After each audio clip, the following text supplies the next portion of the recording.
सुप्रभात प्यारे विद्यार्थियों। कल हमने पाठ 10 स्वर्ग में हड़ताल पढ़ना शुरू किया था, जिसका भाग 1 हमने पढ़ लिया था, जिसमें हमने ये पढ़ा कि सारे देवता जो हैं वो स्वर्ग के सारे देवता हड़ताल पर चले गए हैं और सबका हड़ताल पर जाने का कोई ना कोई कारण है। सबसे पहले नारद जी को गणेश जी दिखाई देते हैं। वो उनसे पूछते हैं कि आपके हड़ताल पर जाने का क्या कारण है।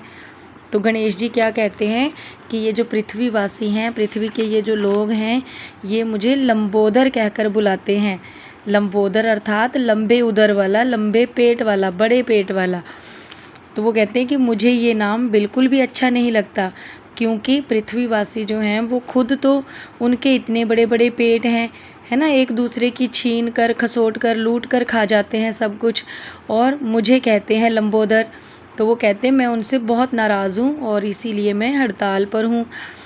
तो नारद जी सोचते हैं कि आपका तो बिल्कुल कारण लाजवाब कारण है आपका हड़ताल पर जाने का, लेकिन बाकी देवताओं का हड़ताल पर जाने का क्या कारण है? उनके तो बड़े अच्छे अच्छे नाम हैं। आज के भाग में हम यहाँ से पढ़ना शुरू करेंगे।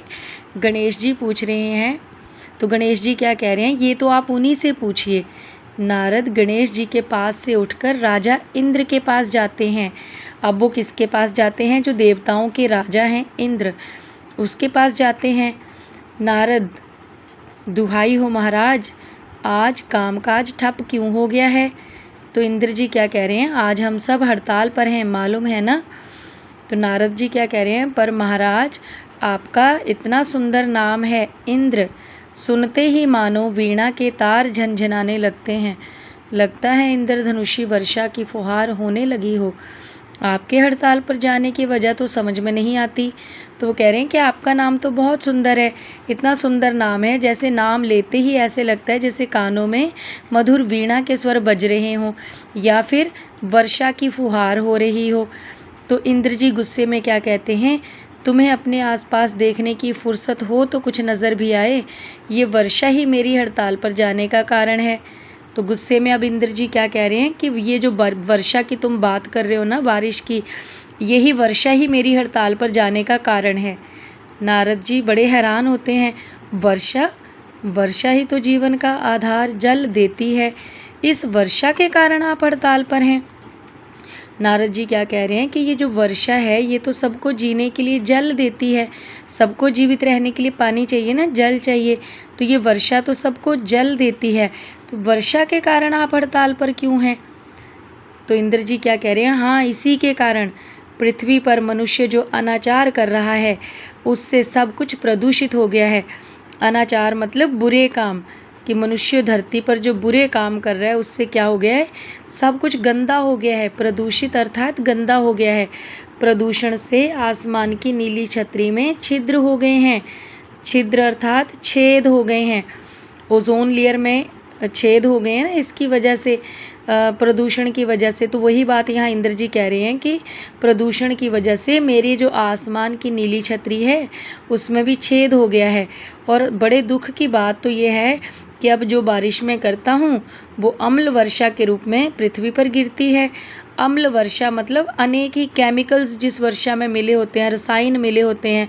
जैसे बच्चों फैक्ट्रियों से निकलने वाला जो धुआं होता है उसमें केमिकल्स होते हैं, रासायनिक पदार्थ होते हैं, वो ऊपर हवा में मिल जाते हैं और जब वर्षा होती है तो वो नीचे गिर जाते हैं कण, सारे रासायनिक कण। तो वो जो वर्षा होती है उस गंदगी वाली, तो उसे कहते हैं अम्ल वर्षा। तो इसलिए इंद्र जी कह रहे हैं कि अब जो मैं वर्षा करता हूँ वो तो अम्ल वर्षा के रूप में पृथ्वी पर गिरती है, तो मैं फिर परेशान क्यों ना हूँ। नारद जी कहते हैं अरे, इनके पास तो सचमुच एक मुद्दा है। दूसरे देवताओं के पास जाकर देखता हूँ घूमते हुए, आज स्वर्गलोक सचमुच में ही सूना है, इसीलिए मधुर बंसी भी नहीं सुनाई पड़ती। क्या कृष्ण जी भी हड़ताल पर हैं? पता लगाता हूँ। फिर नारद जी कहते हैं कि हाँ, इनका तो बिल्कुल मुद्दा जायज़ है, क्योंकि ये वर्षा करते हैं लोगों को जीवन दान देने के लिए, लेकिन वही वर्षा लोगों को नुकसान पहुंचा रही है अम्ल वर्षा के रूप में। तो इनका कारण भी बहुत ही जेन्युइन है। तो अब वो कहते हैं कि चलो, अब मैं यहाँ पर स्वर्ग में श्री कृष्ण जी की मधुर बंसी भी नहीं सुनाई दे रही है, तो आगे जाके देखता हूँ कि वो कहाँ पर हैं। नारद कृष्ण जी को ढूंढते हुए पहुँचते हैं, जो एक पेड़ के नीचे उदास बैठे हैं। नारद नारद जय हो देवकी नंदन, क्या आप भी हड़ताल पर हैं? पर प्रभु, यहाँ स्वर्ग में सारे सुख आपके कदमों पर हैं, आपके हड़ताल पर जाने का भला क्या कारण हो सकता है? देवकी नंदन, देवकी उनकी माँ का नाम था ना, नंदन कहते हैं पुत्र को, वो उनको कह रहे हैं देवकी पुत्र कि आप हड़ताल पर क्यों हैं प्रभु?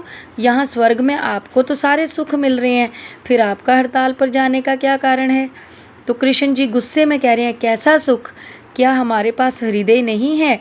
नारायण नारायण, प्रभु आपका हृदय तो अत्यंत उदार है। कृष्ण गुस्से से खाक उदार है, तभी तो मेरी प्रिय गायें पृथ्वी पर प्लास्टिक खाकर मर रही हैं। मानव ने तो बस हद ही कर दी है। प्लास्टिक की थैलियों में फल सब्जी के छिलके, कूड़ा करकट सब मिलाकर फेंक देता है। बेचारी भूखी गायें प्लास्टिक की थैलियां ही खा जाती हैं और मौत के मुंह में समा जाती हैं। तो कृष्ण जी भी उदास होकर बैठे हैं। वो कह रहे हैं कि जो मेरी प्यारी गायें हैं, आपको पता है ना कृष्ण जी को गायें और अपनी बंसी बहुत प्यारी थी, तो वो कहते हैं जो मेरी प्रिय गायें हैं धरती पर प्लास्टिक खा खा कर मर रही हैं। मानव ने तो हद कर दी है। क्या करते हैं, प्लास्टिक की थैलियाँ लाते हैं, उनमें फल सब्जी आदि के छिलके कूड़े में मिलाकर बाहर फेंक देते हैं, और जो गायें बेचारी भूखी घूम रही होती हैं वो उन छिलकों को खाने के लिए उन लिफाफों को भी खा जाती हैं और उनकी मौत हो जाती है लिफाफे खाने की वजह से।